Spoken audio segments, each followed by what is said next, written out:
Madame la maire, la zone à faible émission est le symbole de l'ambition portée par la métropole du Grand Paris, qui agit sur un vaste territoire en concertation avec les élus locaux, les maires, pour répondre à des problématiques qui se posent à grande échelle. La lutte contre les émissions de gaz à effet de serre n'a de sens que si elle implique collectivement nos communes, au-delà de leurs propres frontières.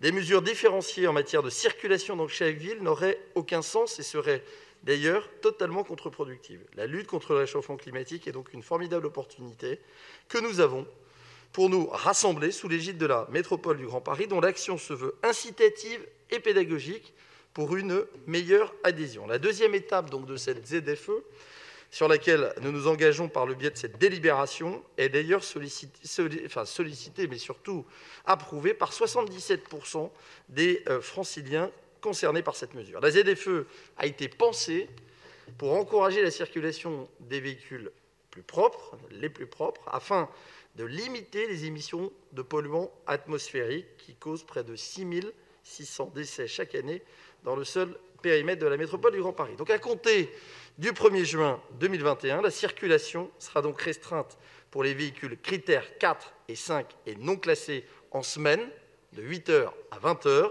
ce qui correspond aux véhicules diesel d'avant 2006 et aux véhicules essence d'avant 1997. C'est important de rappeler les années.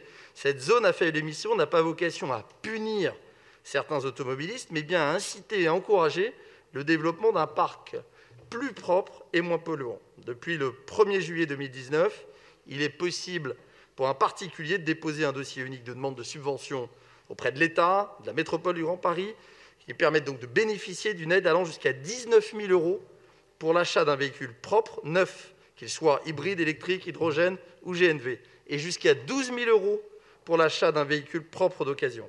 Je veux saluer l'action de mon collègue Daniel Guiraud à cette occasion. Inciter et non pas sanctionner. Voilà la méthode proposée par la métropole du Grand Paris, et je tiens à saluer le travail remarquable effectué par le président Patrick Ollier, sans qui la ZFE n'aurait pas vu le jour.